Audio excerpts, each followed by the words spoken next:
Assalamualaikum warahmatullahi wabarakatuh. Apa kabar sahabat-sahabat di channel Naparit? Pada kali ini, pada mata kuliah filsafat ilmu dan logika, kita akan membahas tentang ruang lingkup dan cabang-cabang kajian filsafat. Oke, sahabat-sahabat di channel Naparit, ruang lingkup filsafat seperti halnya pengetahuan, maka filsafat pun dapat ditentukan ruang lingkupnya yang dipilahkan dalam dua objek, yaitu objek material lapangan dan objek formalnya ataupun sudut pandangnya. Nah, objek material filsafat ialah segala sesuatu yang dipermasalahkan oleh filsafat. Pada hakikatnya, filsafat itu berpangkal pada pemikiran keseluruhan sarwa sekalian secara radikal dan menurut sistem. Maka keseluruhan sarwa itu ada. Ia adalah pokok dari yang dipikirkan orang dalam filsafat. Ada juga pemikiran itu sendiri yang terdapat dalam filsafat sebagai alat untuk memikirkan pokoknya. Pemikiran itu pun sendiri yang terdapat dalam filsafat sebagai alat untuk memikirkan pokoknya, ya.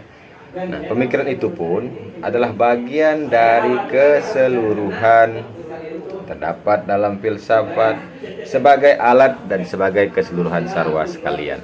Nah, menurut Dr. Omar Amin Hussein, ya, ia menulis tentang lapangan penyelidikan filsafat sebagai berikut. Oleh karena manusia mempunyai kecenderungan hendak berpikir tentang segala sesuatu dalam alam semesta, terhadap segala sesuatu yang ada dan yang mungkin ada. Objek ini disebut juga sebagai objek material filsafat. Nah, kemudian menurut Dr. Mukler yang mengatakan bahwa tiap-tiap manusia yang memulai berpikir tentang diri sendiri dan tentang tempatnya dalam dunia akan menghadapi beberapa persoalan yang begitu penting. Sementara Lois mengatakan lapangan kerja filsafat itu bukan main luasnya, ya. Jadi sangat luas sekali, yaitu meliputi segala sesuatu apa saja yang ingin diketahui oleh manusia. Nah, sedangkan menurut Al-Kindi, seorang ahli pikir pertama dalam filsafat Islam, ia memberikan pengertian filsafat di kalangan umat Islam dan membaginya menjadi tiga, ya.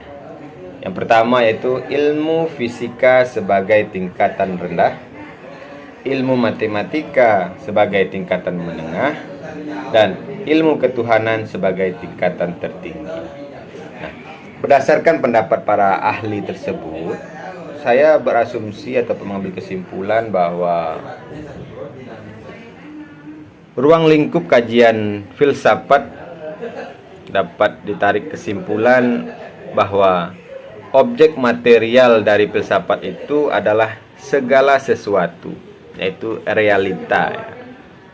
Nah, adapun mengenai objek formal filsafat adalah bersifat non-fragmentaris, karena filsafat mencari pengertian realitas secara luas dan mendalam. Sebagai konsekuensi pemikiran ini, maka seluruh pengalaman manusia antara lain etika, estetika, teknik, ekonomi, sosial, budaya, religius, dan lain sebagainya. Nah, dalam hal ini, pemikiran filsafat menuntut bahwa seseorang ahli filsafat adalah seorang pribadi yang berkembang secara harmonis, ya, dan memiliki pengalaman secara autentik yang diperoleh dari dunia realita, ya. Nah, jadi objek formal filsafat itu bersifat mengasaskan atau berprinsip, ya, dan oleh karena mengasas, maka filsafat itu mengkontrasir prinsip-prinsip kebenaran dan ketidakbenaran. Nah, itu ruang lingkup dari filsafat ya. Nah, sedangkan cabang-cabang kajian filsafat itu, jika kita mengamati karya-karya besar para filsuf seperti Aristoteles, Immanuel Kant, ada 3 tema besar yang menjadi fokus kajian dalam karya-karya mereka, yakni kenyataan, nilai, dan pengetahuan. Nah, ketiga tema besar tersebut ya, masing-masing dikaji dalam 3 cabang besar filsafat. Nah, kenyataan merupakan bidang kajian metafisika, yaitu ontologi. Nilai adalah bidang kajian aksiologi, dan pengetahuan merupakan bidang kajian epistemologi. Nah, ontologi dalam Kamus Besar Bahasa Indonesia diterjemahkan makna dari ontologi itu sendiri, yaitu cabang ilmu filsafat yang berhubungan dengan hakikat hidup. Lebih spesifik dalam kuliah, Profesor Noeng menjelaskan bahwa ontologi itu lebih menjelaskan kepada tentang ada ya, tentang objek atau esensi keberadaan sesuatu. Nah, objek yang menjadi kajian dalam ontologi tersebut adalah realita yang ada, dan dalam ontologi adalah studi tentang yang ada yang universal dengan mencari pemikiran semesta universal. Nah, ontologi berusaha mencari inti yang termuat dalam setiap kenyataan atau menjelaskan yang ada dalam setiap bentuknya. Sementara epistemologi dalam Kamus Besar Bahasa Indonesia diterjemahkan makna dari epistemologi adalah cabang dari ilmu filsafat tentang dasar-dasar dan batasan-batasan pengetahuan. Lebih spesifik dijelaskan bahwa bagaimana kebenaran didapatkan oleh manusia. Dalam hal ini, cara menangkap kebenaran sesuatu dengan dan mengetahui adanya. Nah, sedangkan aksiologi dalam Kamus Besar Bahasa Indonesia diterjemahkan makna aksiologi itu adalah kegunaan ilmu pengetahuan dalam kehidupan manusia atau kajian tentang nilai, khususnya etika. Lebih spesifik, makna dari aksiologi adalah tentang nilai dari adanya sesuatu tersebut. Aksiologi sendiri terdiri dari 2 cabang ilmu lain, yaitu estetika dan etika. Nah, estetika adalah ilmu yang berhubungan dengan akal, persepsi, dan apresiasi keindahan.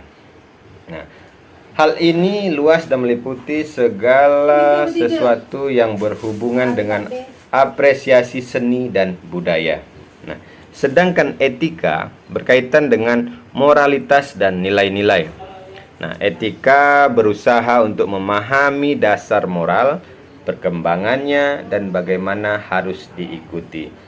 Oke, sahabat-sahabat semua, sahabat-sahabat Yusnal Parit yang sedang mengikuti uraian saya ini tentang ruang lingkup dan cabang-cabang kajian filsafat pada mata kuliah Filsafat Ilmu dan Logika.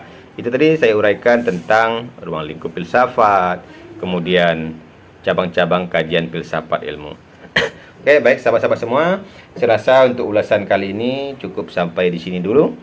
Selanjutnya nanti kita akan masuk lagi pada segmen selanjutnya. Pada pertemuan keempat kita akan membahas tema lain lagi yang tapi tetap berkaitan dengan filsafat ilmu dan logika.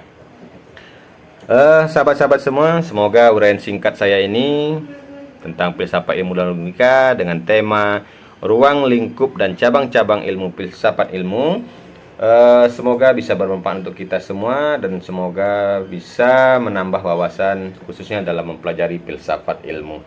Saya Ijus Indrawan Anaparit. Jika ada kata-kata yang kurang pas ataupun ada kata-kata yang salah dalam pemaparan saya ini, saya mohon maaf.